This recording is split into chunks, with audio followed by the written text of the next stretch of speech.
శ్రీ మహావిష్ణువు, పార్వతీ పరమేశ్వరులు, బ్రహ్మ మొదలగు వీళ్ళ అవతారాలను మనం చాలా భక్తితో పూజిస్తూ ఉంటాం. అలాగే వీళ్ళ గురించి చాలా వివిధ కథలు మనం వింటూ ఉంటాం. కొంతమంది ఒక విధంగా చెప్తూ ఉంటారు, ఇంకొంతమంది మరో విధంగా చెప్తూ ఉంటారు.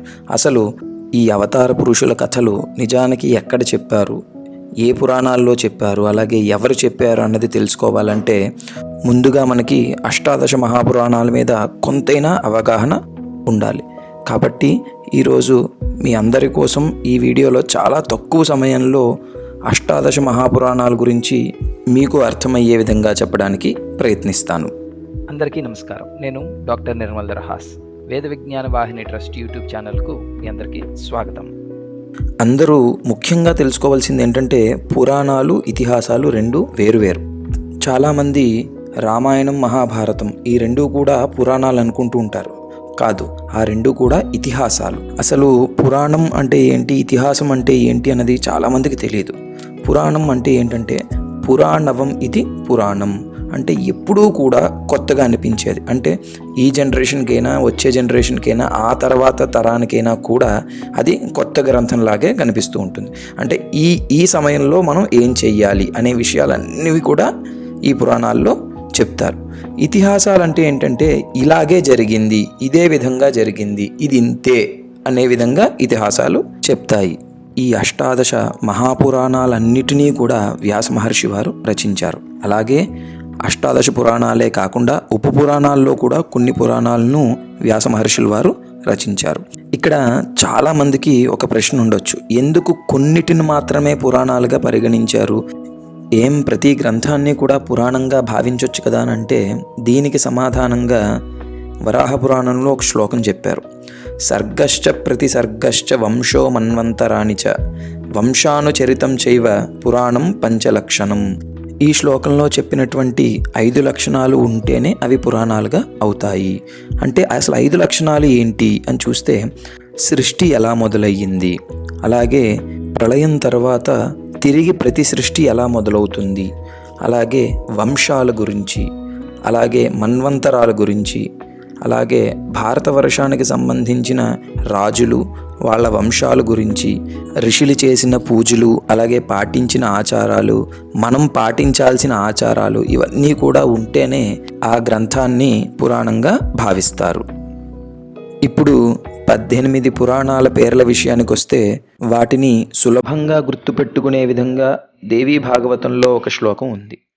మద్వయం భద్వయం చైవ భ్రత్రయం వ చతుష్టయం అనాపలింగ కూస్కాని పురాణాన్ని పృథక్ పృథక్. ఈ శ్లోకంలో ఒక్కొక్క పదంలో ఉన్నటువంటి మొదటి అక్షరాన్ని గమనించండి. మద్వయంలో మత్స్య పురాణం, మార్కండేయ పురాణం. భద్వయంలో భాగవత పురాణం, భవిష్యత్ పురాణం. ఈ భాగవత పురాణాన్నే శ్రీమద్ భాగవతం అని కూడా అంటారు.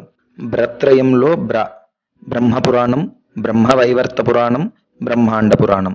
వచతుష్టయంలో విష్ణు పురాణం, వరాహ పురాణం, వామన పురాణం, వాయుపురాణం. అనాపలింగ కూస్కాని. ఇక్కడ మొదటి అక్షరాన్ని గమనించండి.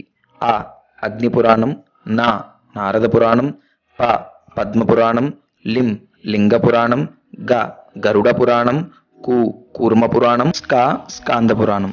ఈ 18 పురాణాలని కూడా 3 గుణాలతో విభజించడం జరిగింది. సాత్వికము, రాజసికము, తామసికము. వీటిల్లో సాత్విక పురాణాలు విష్ణు యొక్క వైశిష్ట్యాన్ని, రాజసిక పురాణాలు బ్రహ్మ యొక్క వైశిష్ట్యాన్ని, తామసిక పురాణాలు పార్వతీ పరమేశ్వరుల యొక్క వైశిష్ట్యాన్ని తెలియజేస్తాయి. మత్స్య పురాణం. ఈ గ్రంథం 14,000 శ్లోకాలతో వరాహ కల్పంలో జరిగినటువంటి విషయాలను మనకి వివరిస్తుంది. ఈ పురాణంలో మత్స్యావతారం గురించి, అలాగే శివ విష్ణువులకు సంబంధించిన అవతారాల గురించి, అలాగే యజ్ఞయాగాదుల సంబంధ విషయాల గురించి, అలాగే చాలా మూలభూతమైనటువంటి సత్యాల గురించి, చాలా విశేషమైనటువంటి పుణ్యక్షేత్రాల గురించి, దాన విషయాల గురించి చెప్పబడింది. ఈ పురాణాన్ని మత్స్యం మేధ ప్రకీర్యతే అని కూడా వర్ణించబడింది. అంటే శ్రీ మహావిష్ణువు మెదడుతో పోల్చబడినటువంటి పురాణం ఇది. అలాగే శ్రీ మహావిష్ణువు మత్స్య రూపంలో వైవస్వత మనువుకి ఈ పురాణాన్ని ఉపదేశించాడు. మార్కండేయ పురాణం. ఈ గ్రంథము 9,000 శ్లోకాలతో ఉంటుంది. పురాణాలలో చాలా ప్రాచీనమైన పురాణాలలో మార్కండేయ పురాణం ఒకటి. ఈ పురాణంలో చాలా విశేషంగా దేవీ మహాత్మ్యం గురించి చెప్పబడి ఉన్నది. దేవీ స్తుతులు, అలాగే దేవీ ఉపాసనలు, అలాగే ముఖ్యంగా ఈ పురాణము జైమిని ముని మార్కండేయుడి మధ్య సంవాదంగా ఉంటుంది. భాగవత పురాణం. ఈ పురాణము 18,000 శ్లోకాలతో ఉంటుంది. ఈ భాగవత పురాణాన్నే శ్రీమద్ భాగవతం అని కూడా అంటారు. ఈ పురాణంలో అతి ప్రాచీనమైనటువంటి విష్ణువు, కృష్ణుడు, ఇతర భాగవత అవతారాల గురించి కూడా ఈ పురాణంలో చెప్పబడ్డాయి. అలాగే ముఖ్యంగా భగవంతునికి శరణాగతులైనటువంటి భక్తుల కథలు కూడా విశేషంగా చెప్పబడ్డాయి. అలాగే ఈ పురాణం సుఖఋషి ముఖంగా విని పరీక్షితురాజు మోక్షం చెందారు. ఈ పురాణాన్ని రచించిన తరువాతే వ్యాస మహర్షి వారికి కూడా చాలా ప్రశాంతత కలిగిందని ఒక కథలో చెప్పారు. భవిష్య పురాణము. ఈ పురాణము 14,500 శ్లోకాలతో ఉంటుంది. ఇది అఘోరా కల్పంలో జరిగినటువంటి విషయాల్ని తెలియజేస్తుంది. ఈ పురాణం పేరు చూస్తేనే మనకి అర్థమైపోతుంది. ఈ పురాణము భవిష్యత్తుకి సంబంధించినటువంటి విషయాల్ని ముఖ్యంగా తెలియజేస్తుంది. ఈ పురాణంలో కలియుగంలో జనాలు ఎలా ఉంటారు, ఏ దోషాలను చేస్తారు, ఆ దోషాలకు పరిహారాలు కూడా చెప్పుకుంటూ వచ్చారు. ఈ పురాణం మొత్తం 5 భాగాలుగా ఉంటాయి. మొదటి భాగంలో విష్ణువు, శివుడు, సూర్య భగవాను జననం, 2, 3, 4వ భాగాల్లో ఆ దేవతల యొక్క గొప్పతనం వర్ణించబడింది. 5వ భాగంలో స్వర్గలోక వర్ణన ఉంటుంది. బ్రహ్మపురాణం. ఈ పురాణం 10,000 శ్లోకాలతో ఉంటుంది. ఈ పురాణాన్ని ఆది పురాణం అని కూడా అంటారు. ఈ పురాణంలో విశేషంగా పుణ్యక్షేత్రాల గురించి, నదుల గురించి, అలాగే భూమి గురించి, పర్వతాల గురించి, మహాద్వీపాల గురించి, మహాసముద్రాల గురించి, ఒడిస్సా రాష్ట్రానికి సంబంధించిన విశేషాలను, పూరీ క్షేత్రానికి సంబంధించిన ముఖ్యమైన విశేషాలను ఈ గ్రంథంలో ప్రస్తావించారు. బ్రహ్మవైవర్తన పురాణం. ఈ పురాణము 18,000 శ్లోకాలతో రథాంతర కల్పానికి సంబంధించిన విషయాలను తెలియజేస్తుంది. ముఖ్యంగా రాధాకృష్ణుల కథలు, అలాగే శివపార్వతుల యొక్క కథలు, నదీ సంబంధ విషయాలను తెలియజేస్తుంది. ఈ పురాణంలో స్త్రీకి ప్రత్యేకమైన స్థానం ఉంటుంది. స్త్రీలందరూ దివ్య స్వరూపాలనని తెలియజేస్తుంది. బ్రహ్మాండ పురాణం. ఈ పురాణం 12,000 శ్లోకములతో ఆదికల్పానికి సంబంధించిన విషయాలను తెలియజేస్తుంది. ఈ పురాణంలో ప్రపంచం యొక్క సృష్టి, గృహ నిర్మాణాలు, ప్రభుత్వ వ్యవస్థ గురించి, వ్యవసాయాల గురించి, వర్ణాశ్రమ ధర్మాల గురించి, అలాగే పితృదేవతల గురించి, వాలి రావణుడి గురించి, పరశురాముడి గురించి, అలాగే దక్షిణ భారతదేశంలో చాలా ముఖ్యమైనటువంటి అమ్మవారి క్షేత్రాల గురించి ఈ పురాణం తెలియజేస్తుంది. వరాహ పురాణం. ఈ పురాణం 24,000 శ్లోకములతో మానవ కల్పంలో జరిగినటువంటి విషయాలను చెబుతుంది. విష్ణు అవతారమైన వరాహ అవతారం గురించి పూర్తిగా ఈ పురాణంలో ఉంటుంది.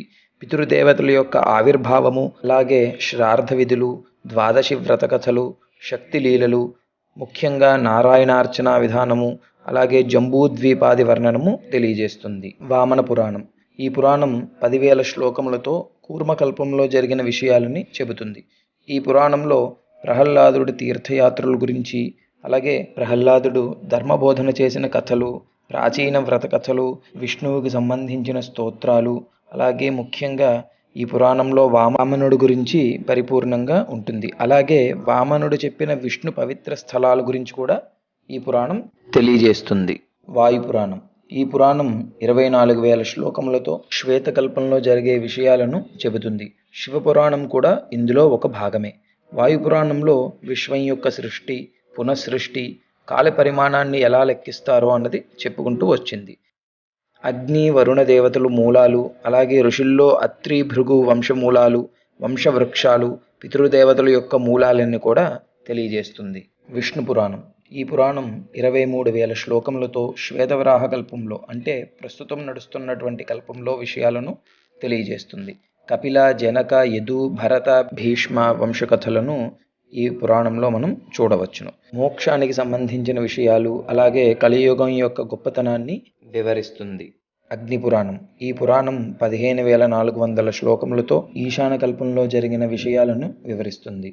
అలాగే అలంకార శాస్త్రము, వాస్తుశాస్త్రము, సాహిత్యము, కల్ప విషయాలు, చెట్ల గురించి, పండ్ల గురించి, అలాగే ముఖ్యంగా విష్ణు ఆరాధన విషయాలు కూడా తెలియజేస్తుంది. నారద పురాణం. ఈ పురాణం 25,000 శ్లోకములతో భరతకల్పానికి సంబంధించిన విషయాలని తెలియజేస్తుంది. ఈ పురాణాన్ని వైష్ణవ పురాణంలో ఒకటిగా అంటారు.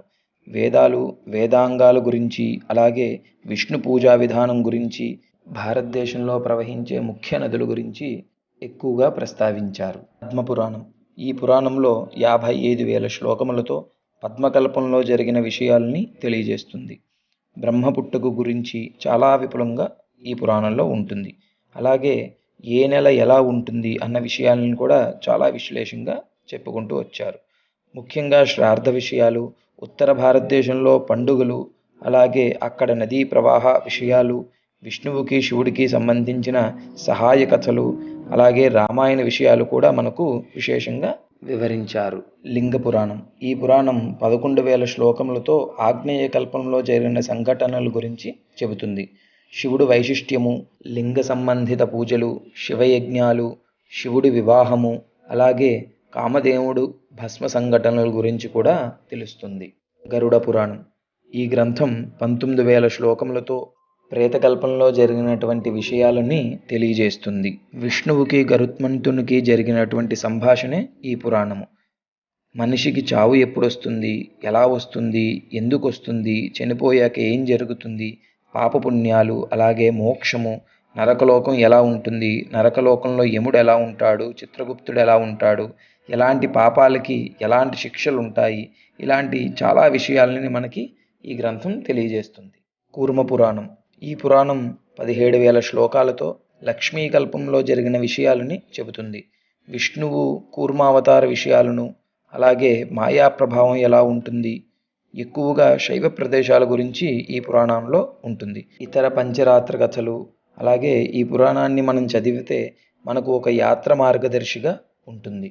స్కాంద పురాణం. ఈ పురాణం అష్టాదశ పురాణాల్లోనే అతిపెద్ద పురాణం. 81,100 శ్లోకములతో సత్పురుష కల్పంలో జరిగినటువంటి సంఘటనల గురించి ఈ పురాణంలో ఉంటుంది. అలాగే రుద్రాధ్యాయి మహిమ, అష్టవిధ వివాహముల గురించి, ధర్మాల గురించి, పురుష సూక్త స్తోత్రాల గురించి, వ్యాసుడు కాశీని శపించబోయిన సంఘటనలు ముఖ్యంగా కనిపిస్తాయి. ఈ పురాణాల గురించి మనం ఒక్కసారి తెలుసుకున్నా చాలు, మనం ఎన్ని తప్పులు చేస్తున్నాం, అసలు ఏమి చెయ్యాలి, ఎలా చెయ్యాలి, అలాగే మన ఋషులు, వేద పండితులు ఆ సమయంలో అంత ఎక్కువగా ఎలా సాధన చేయగలిగారు, అలాగే వంశాల గురించి కానీ, ఎన్నో విశేషమైనటువంటి నదుల గురించి కానీ, ఇప్పటికి కూడా సైన్స్కి అంతు చిక్కని ఎన్నో ప్రశ్నలకి సమాధానం ఈ గ్రంథాల్లో ఉంటుంది. రోజు చదవకపోయినా ఎంతో కొంత వింటే చాలు, మన నడవడికలో చాలా మార్పుని మనం తీసుకురావచ్చును. అలాగే ఈ 18 మహాపురాణాలలో మీకు పూర్తిగా ఏ పురాణం గురించి తెలుసుకోవాలని అనుకుంటున్నారో కామెంట్ బాక్స్లో కామెంట్ చేయండి. ఇప్పటిదాకా మన ఛానల్ని సబ్స్క్రైబ్ చేసుకోకపోతే మర్చిపోకుండా సబ్స్క్రైబ్ చేసుకోండి. అలాగే మరిన్ని విషయాల కోసం మన ఛానల్ని లైక్ చేయండి, షేర్ చేయండి. మర్చిపోకుండా బెల్ ఐకాన్ని మాత్రం ప్రెస్ చేయండి.